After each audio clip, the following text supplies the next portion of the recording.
इस PhD course वर्ग में आज यहाँ उपस्थित इस कोर्स की संचालिका और इंजीनियर, हम लोग उनको बड़ी बहन की तरह समझते हैं, प्रोफेसर मनमीत कौर मैम। दूसरी प्रोफेसर राजनीति विज्ञान की प्रोफेसर नीलम गुप्ता मैम। अभी कुछ देर पहले इनका वक्तव्य हुआ शोध प्रविधि पर आधारित रिसर्च मेथोडोलॉजी बीएड विभाग की प्रोफेसर माधवी दुर्गा मैम, गणित कला के प्रोफेसर और मेरे हर वक्त के मित्र साथी प्रोफेसर आनंद साहब, बहुत बड़े चित्रकार हैं, राष्ट्रीय स्तर पर उनका नाम। और यहाँ जो 9 शोधार्थी राजनीतिक विज्ञान के क्षेत्र में शोध करेंगे, सबको प्रणाम करता हूँ और सबका स्वागत करता हूँ। आप लोग ये सोच सकते हैं कि एक साधारण से आदमी के बारे में प्रेमवश इतना कुछ कह दिया जाए तो उसके ऊपर कितना ज़हनी प्रेशर होगा, ये आप खुद अंदाजा करें। तो ये जो कुछ कहा गया है ये अकादमी दृष्टि से झूठ है, आत्मीय दृष्टि से प्रेम। अकादमी दृष्टि से यहाँ कोई किसी से न 20 है न 19 है, सब इक्वल पाठ पे चल रहे हैं, सब अपने अपने विषय के माहिर लोग हैं और दिन ब दिन अपने अभ्यास से, रियाज से, अपने तपस से खुद को अच्छा कर रहे हैं, क्योंकि उनके ऊपर जिम्मेदारी है कि जब आप लोग जिनके अंदर भूतपूर्व मेधा है, बहुत संभावनाएं हैं आपके अंदर, उन संभावनाओं से कैसे मुकाबला किया जाए।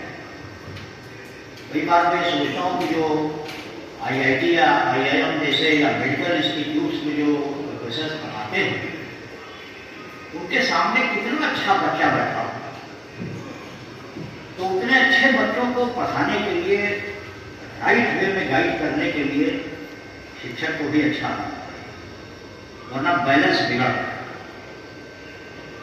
तो आप लोगों का स्वागत करता हूँ और शोध जैसे व्यापक परिधि आप लोगों की जो करने की तैयारी है या आप कर रहे हैं, उससे जुड़ करके कुछ बातें जो मुझे भी समझ में आती वो आपके साथ शेयर करूँगा। और जो हमें विषय दिया गया है मनमीत मैम द्वारा कि इस पूरे शोध कार्य में फिलॉसफी या जिसको हिंदी जिसका अनुवाद है दर्शन शास्त्र कहते हैं, हम लोग केवल दर्शन कहते हैं, उसकी और उसी की एक शाखा, अनिवार्य शाखा, जिसको एथिक्स या नीति शास्त्र कहते हैं, जिसको सरल भाषा में आप मॉरल टीचिंग से मॉरल फिलॉसफी कह सकते हैं।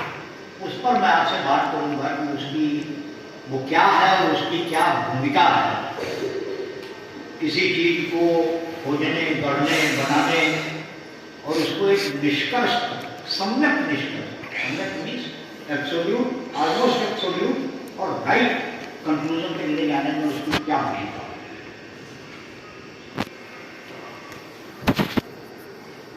मैंने कहीं पढ़ा, जबकि वो परिभाषा नहीं दी जाती है, लेकिन किसी ने फिलॉसफी के बारे में ये कहा, विद्वान ने, किसी शोधार्थी मन ने ऐसा कहा होता, उसने कहा कि philosophy is the highest exercise of the knowledge,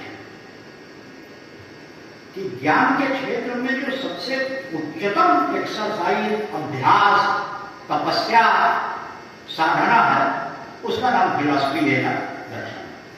बहुत हद तक ये बात सही है। साधारण बोलचाल की भाषा में ये भी परिभाषा नहीं है, मगर कहा जाता है कि फिलॉसफी जो है वो मदर साइंस, मातृ विज्ञान। मैंने उसको थोड़ा सा सुधार दिया है कि मातृ विज्ञान में बाद में होगा, मगर माँ का दूध जरूर है फिलॉसफी, कि बगैर उसको पिए विचारों की सेहत बनती है।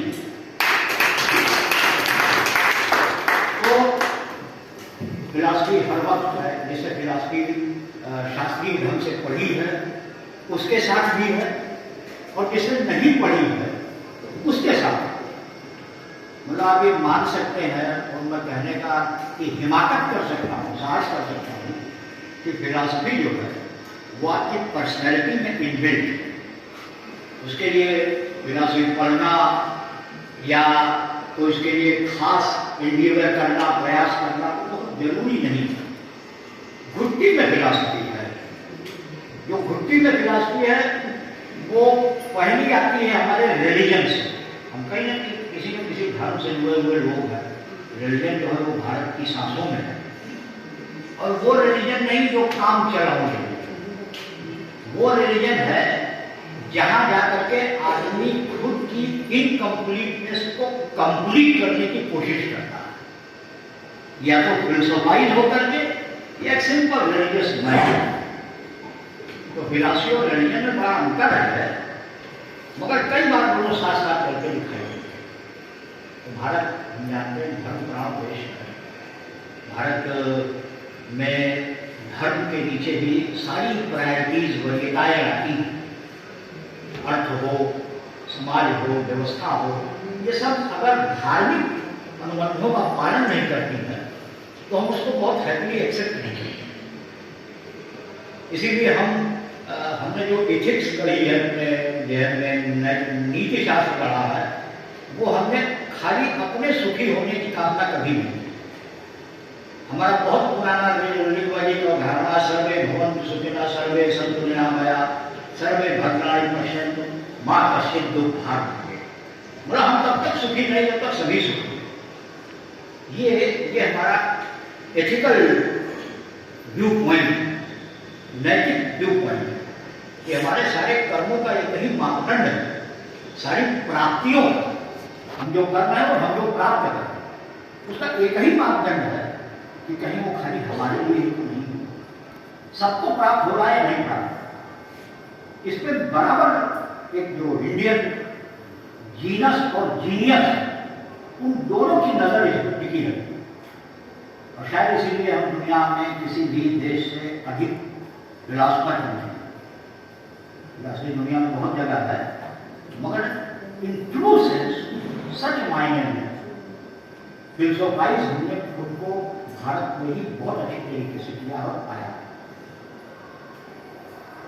अब एक बहुत दो चार पंक्तियां को सुनिए तो आपको फिलॉसफी का अंदाजा लगेगा कि किसी ने लिखा कि आंख जितना देखती है रूप का अंकन नहीं है। जितना आप देख रहे हैं जरूरी नहीं है कि फॉर्म जो है उतना ही, स्केच उतनी ही, कॉन्सेप्ट उतना ही। आंख जितना देखती है रूप का अंकन नहीं है। उम्र चढ़ती भूख का विस्तार है दर्पण। ये भी छूट दे दी गई कि इसमें उम्र की बाधा नहीं है कि अगर त्रिपाठी साहब 50 साल के हैं, 55 साल के, तो इनको बहुत ज्यादा आता है। अब ये जो शोधार्थी बैठे हैं इनके अंदर फ्लैशेस जीनियसनेस के नहीं आते, ये भी बंदिश होगी। उम्र चढ़ती भूख का विस्तार है दर्पण नहीं है, उम्र कोई मिरर नहीं है। और देखने के बाद जितना अनदिखा है वो जो कुछ वटवर पीपल आर परसीविंग, जो आप देख रहे हैं जरूरी नहीं कि रियलिटी यही है। ये भी एग्जामिन होनी है, बार बार इसकी परीक्षा होनी चाहिए कि जितना हम देखते हैं, जानते हैं, सुनते हैं, क्या रियलिटी वही है। कि देखने के बाद जितना अनदिखा है रूप है वो देखना तो दृष्टि का व्यापार है, दर्शन। कि देखना तो इसकी आदत है, आप वो देखेगा समझेगा, ठीक। लेकिन ये फिलॉसफी नहीं है, ये दर्शन नहीं है। देखने के बाद जितना अनदिखा है रूप है वो, और देखना तो दृष्टि का व्यापार है, दर्शन है। अब ये दर्शन है क्या? तो दर्शन की परिभाषाएं अलग अलग हैं। भारत में जो फिलॉसफी है इट स्टार्ट्स फ्रॉम वेदास। वेद के अंतिम प्रभागों को उपनिषद कहा गया है। बीच में दो ग्रंथ और है जिनको ब्राह्मण ग्रंथ और आरण्यक कहते हैं। ये चार ग्रंथ, उसमें स्मृतियां भी दो है। ये 4, 5, 6 जो टेक्सचुअल पोजीशन है, असेट है, ये भारतीय दर्शन का मूल, मन, चाल, चरित्र सब यही लगता है। उपनिषद क्या है, वेद क्या है? वेद हमारे जीवन के हर पक्ष पर प्रकाश डालते हैं, समाज पर, अर्थ पर, व्यवस्था पर, प्रशासन पर, एग्रीकल्चर पर, हर चीज, इवन धर्म पे, दर्शन पे। लेकिन जो उपनिषद है उनको आत्मग्रंथ कहा है। वहां प्योरली फिलॉसफी, ये रियलिटी क्या है, जो अनलिखा है वो क्या है। तो कोई भी आप उठाएंगे उपनिषद, तो उपनिषद का अर्थ ही है, उसका कंटेंट ही है कि वहां केवल डिस्कशन रियलिटी है, प्योरली मेटाफिजिकल डॉक्यूमेंट्स। वहां कोई समाज नहीं है, वहां कोई अर्थनीति नहीं है, वहां कोई प्रशासनिक नीति नहीं, भौतिक जरूरतों पर वहां कोई संवाद और संलाप नहीं। भौतिक के बाद भी क्या कुछ हो सकता है, होता है, कि जिसको ऐड करने के बाद हमारी हर परिभाषा बदल जाए, हमारी प्रकृति की परिभाषा बदल जाए, हमारे मटेरियल आउटलुक, मटेरियल पर्सनैलिटी और डिजायर्स की परिभाषा बदल जाए। क्या कुछ ऐसा होता है? तो उपनिषदों में इसकी खोज कर, और उपनिषद लगभग 200 से ज्यादा माने जाते हैं। उनमें से 15 ऐसे जो प्रधान, जिनमें व्यापक चर्चा है, बहुत महत्वपूर्ण। उसमें एक उपनिषद है ईश उपनिषद। ईश उपनिषद में लिखा, उसका श्लोक मैं पढ़ता हूं कि हिरण्मय पात्रेण सत्यस्यापिहितम मुखम तत्वम कुशंड पावल सत्य धर्माय दुष्ट। इसका अर्थ मुझे संस्कृत को नहीं आता, लेकिन इसका अर्थ यह है कि आदित्य मंडलस्थ ब्रह्म का मुख, ब्रह्म मीन्स रियलिटी, ब्रह्म मीन्स कोई व्यक्ति नहीं।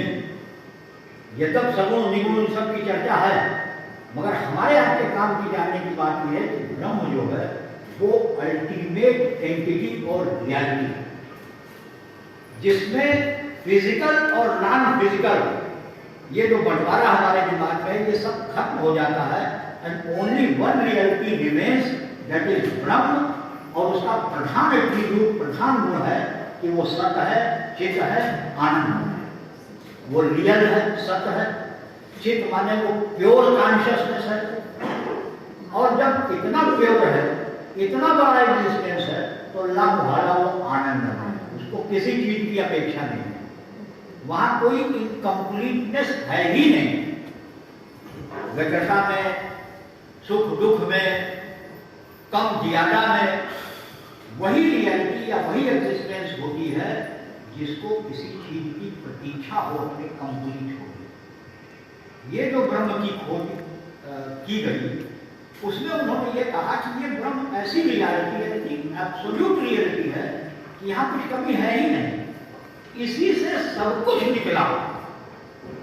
हर अणु से भी छोटी भौतिक इकाई, उसका जो सृजन हुआ है वो इसी एंटिटी से हुआ। दूसरी तरफ हम ये समझ सकते हैं कि अगर वो इतना समर्थ है, इतना रियल है, इतना कॉन्शियसनेस है, इतना ब्लिसफुल है, इतना पूर्ण है कि सब कुछ उसी से निकल रहा है, तो एक सवाल ये भी उठना चाहिए कि ये जो निकल रहा है, ये कितना जो है उसके प्रति जिम्मेदार है, ये जाएगा कहाँ? ऐसी बात है कि लौटना भी इसको वही है। यानी कुल मिला के एक रियलिटी ऐसी है कि जो सब कुछ का सृजन करती है और सब कुछ को बटोर लेती है। हर चीज को उसी से निकलना है और इसी में अमल दबे करना है। ये उपनिषदों ने बड़ी बात कही। तो ये जो श्लोक मैंने पढ़ा उसका अर्थ यह है कि आदित्य मंडलस्थ ब्रह्म का मुख ज्योतिर्मय पात्र से ढका, लाइटनिंग उस पर ढक्कन लगा हुआ। ठीक, तो हे पूषण, जो अवधारणा है उपनिषद की, पूषण एक ऐसा देवता है जो सबको समृद्ध करता है, ऐसा कहां से? हे भूषण, मुझ सत्य धर्मी आत्मा, सत्य धर्मी का मतलब कि मैं खुद रियल हूं और रियलिटी में रहना और रियलिटी के बारे में सोचना मेरा मौलिक गुण है। जो फाइनेस्ट एट्रीब्यूट हमारा है वो ये है कि बस सत्य धर्मी। आप कितना भी सत्य अपने उस मूल एट्रीब्यूट से हटने की कोशिश करें, जहां जहां आप हटेंगे उसका निष्कर्ष बहुत मीठा नहीं। और जहां जहां आप सत्य धर्मिता का अपनी ही भीतर समाये हुए सत्य धर्मिता को चेज करेंगे, उसका पीछा करेंगे, तो आप रियलिटी के उतने करीब होंगे और आपका आनंद, आपका ज्ञान कई गुना अधिक होगा इन कंपैरिजन टू जनरल। मुझ सत्य धर्मी को आत्मा की उपलब्धि कराने के लिए तो खुद को उघाड़, जो ज्योतिर्मय पर्दा लगा हुआ है उसको हटा के अनकर्टेन कर। ये जो उघाड़ने की प्रक्रिया है, यही तो प्रार्थना है, इसमें उघाड़ दो उसको। किसके लिए? कि अब हमें अंदाजा हो गया कि रियलिटी वो नहीं है जिसमें हम हैं। ठीक है, ये भी क्लियर हो सकता है, लेकिन ये कंप्लीट रियलिटी नहीं, एब्सोल्यूट रियलिटी नहीं। एब्सोल्यूट कोई चीज तब होती है जब वो किसी चीज की अपेक्षा हो, एरिस्टोक्रेसी हो, किंगशिप हो, इस तरह के कॉन्सेप्ट में वर्ल्ड की हिस्ट्री चलती रही। तो एब्सोल्यूट किसी चीज को कहा ही नहीं जा सकता। सबसे बड़ा सत्य धर्मी क्षेत्र है विज्ञान, साइंस। उसकी अपनी स्पष्ट परिभाषा है कि विज्ञान वो है जो सुसंगत हो, क्रमबद्ध हो, प्रयोग धर्मी हो और जिसका टेस्टिफिकेशन किया जा सके, सत्यापनीयता जिसकी सिद्ध की जा सके। विज्ञान केवल उसी चीज को मानता है। तो गणित और विज्ञान ऑलमोस्ट एब्सोल्यूट सर्कमफेरेंस की तरफ बढ़े हुए, मगर वो भी नहीं है। कोई विज्ञान जितने नियम खोजे गए हैं उसके अल्टीमेट नेचर के बारे में कहने में सक्षम नहीं। उसके तमाम नियमों का कहां एक्सेप्शन मिल जाए, किस जगह मिल जाए, प्रकृति की किस करवट से विज्ञान का वो नियम या तो डिफीट कर जाए या उसको अपना स्वरूप बदल दे, तो विज्ञान वो एब्सोल्यूटनेस के बहुत करीब है। वो भी एब्सोल्यूट मेरी अपनी दृष्टि और समझ, क्योंकि फिलॉसफी हमें ये समझाती है, philosophy is going to provide you absolute reality. वो कहती मेरे पास एब्सोल्यूट मामले हैं, सार्वभौमिक, उसका कोई खंडन संभव नहीं है। ये सार्वभौमिक रियलिटी क्या है? वही ब्रह्म, वही अल्टीमेट डिवाइन रियलिटी, जिसकी परिभाषा ये दी गई कि वही एकमात्र सत्य है। हर चीज का एक्सेप्शन हो सकता है, चेंज हो सकता है, वो डिफीट हो सकती है, वो डिमॉलिश हो सकती है, डिवस्टेट हो सकती है, मगर ये डिवस्टेट नहीं हो सकती। ये फिर वो चित्त माने सामान्य चेतना नहीं जिसमें हम लोग होते हैं। चित्त का मतलब होता है प्योर कॉन्शियसनेस। प्योर कॉन्शियसनेस का मतलब ये है कि वो हर चीज का ज्ञान रखती है, ज्ञान उसमें है, वो ज्ञान नहीं है। बात समझ कि जो कुछ ज्ञान हो सकता है, संभव है, वो उसी में रेस्ट करता है प्योर कॉन्शियसनेस। प्योर कॉन्शियसनेस से ज्ञान बनता नहीं, जो कुछ। और फिर वो आनंद में वही चीज होती है जो स्थायी, जिसके टूटने का, घूमने का कोई खतरा न हो, बदल जाने का कोई की संभावना न हो, वही आनंद में रह सकता। हम आप लाख स्वस्थ हो, लाख अच्छे हो, सब अच्छा चल रहा है, मगर दिमाग के एक हिस्से में उसके खो जाने का भय चेज करता है, पीछा करता हर आदमी को, हमको आता, क्योंकि वो ज्ञान कंप्लीट नहीं है। तो फिलॉसफी जो है वो चाहे उपनिषदों के माध्यम से, चाहे बाद में आने वाले तमाम फिलॉसफिकल स्कूल्स के आचार्यों के माध्यम से, बहुत सारी फिलॉसफी आई, बुद्धिज्म है, जैनिज्म है, वेदांत है, सांख्य है, मीमांसा है। हमारे भारत को षट दर्शन कहा जाता है कि 6 प्रधान दर्शन, छह जो है स्कूल्स हैं इसके फिलॉसफी। तो जितनी भी फिलॉसफी आई उनकी खोज और उनका विराम, कुछ एक एक्सेप्शन बात में एक फिलॉसफी आ सकती है चारवाक की, अगर आपने सुना हो कि चारवाक तो ऐसी फिलॉसफी नहीं है, तो क्या एक्सेप्ट चारवाक, जितनी भी फिलॉसफी है वो आपको एग्जिस्टेंस का अल्टीमेट रूप समझाने के लिए, अल्टीमेट। अब आप इस पर तो विवाद कर सकते हैं कि क्यों माने अल्टीमेट रूप, कैसे पाया जाएगा अल्टीमेट रूप, ये तो हमारे आपके बीच विवाद और प्रश्न उत्तर का विषय हो सकता है, मगर कम से कम इतना तय पाया जाए कि जो फिलॉसफी का मूल गुणधर्म है, जो उसका कार्य है, जो उसका पथ है, जो उसका गंतव्य है, उद्देश्य है, वो ये है कि अल्टीमेट रियलिटी और अल्टीमेट एग्जिस्टेंस की बात।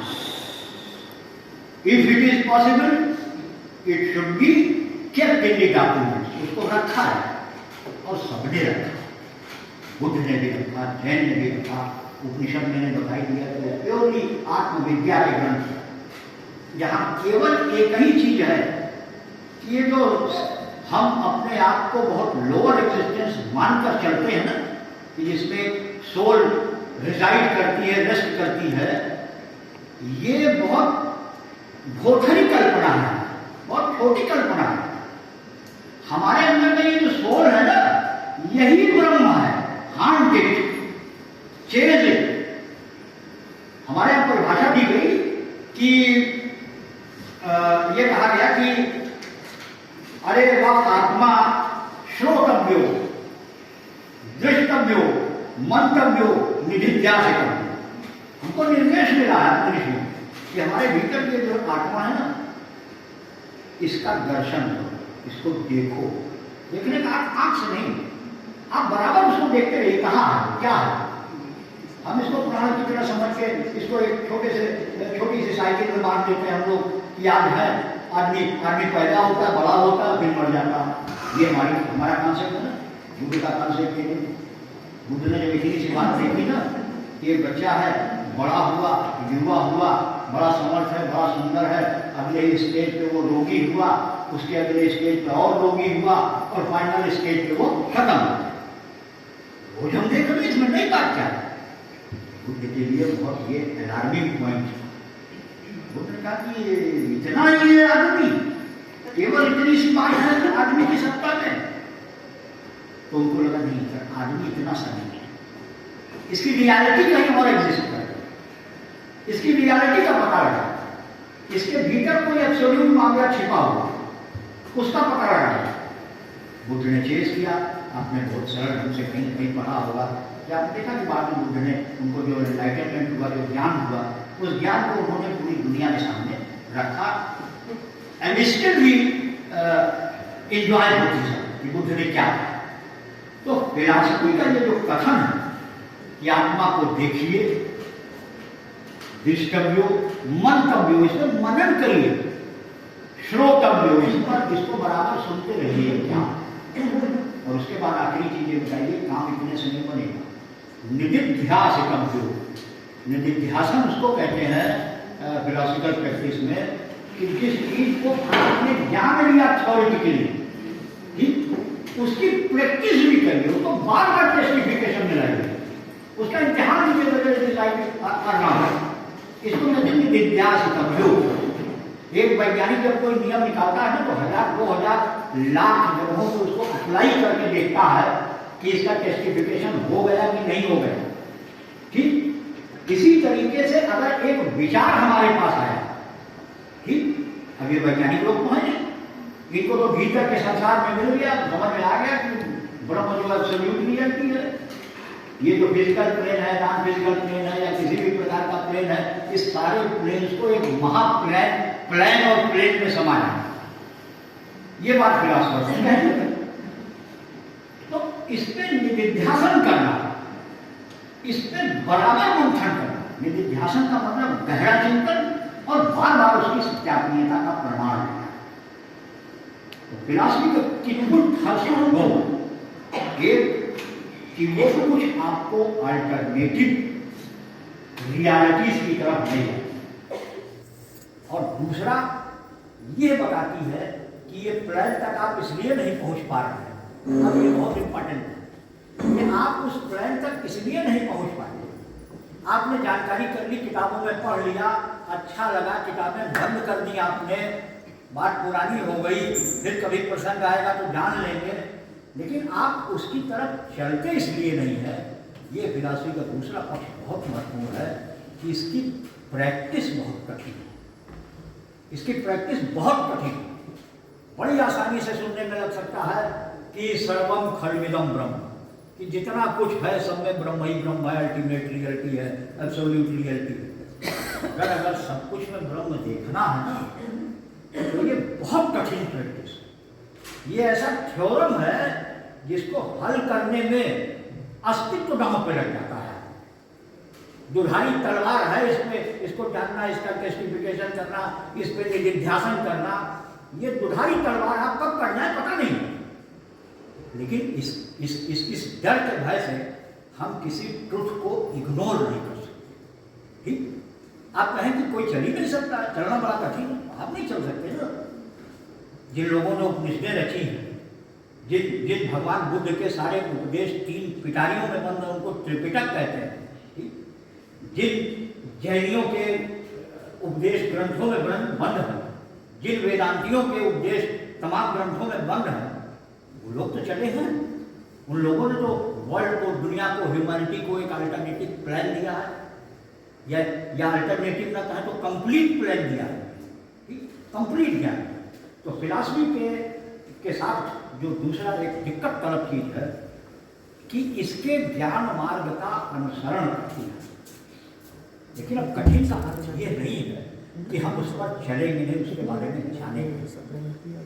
तो शोध के संदर्भ में जो दर्शन की आवश्यकता है फिलॉसफी, वो किसी भी पर्टिकुलरली फिलॉसफी का भी शोध हो सकता है, या किसी अप्लाइड सब्जेक्ट का हो सकता है, दूसरे सोशल साइंस के सब्जेक्ट का हो सकता है। वहाँ उसकी उपयोगिता ये है कि आप अपनी संज्ञानात्मक क्षमता को बहुत विस्तार, अक्सर हम सारे ज्ञान का ठिकाना 2 ही चीजों पर छोड़ते हैं और उसके बाद हम स्टैंड बाई हो जाते हैं। हमें लगता है कि इसके आगे ज्ञान की कोई यात्रा नहीं। कहाँ? पहला ये है कि हमारे पास जो सेंस ऑर्गन्स है उससे हम पढ़ते हैं, उससे दुनिया को जानते हैं। तो एब्सोल्यूट किसी चीज को कहा ही नहीं जा सकता। सबसे बड़ा सत्य धर्मी क्षेत्र है विज्ञान, साइंस। उसकी अपनी स्पष्ट परिभाषा है कि विज्ञान वो है जो सुसंगत हो, क्रमबद्ध हो,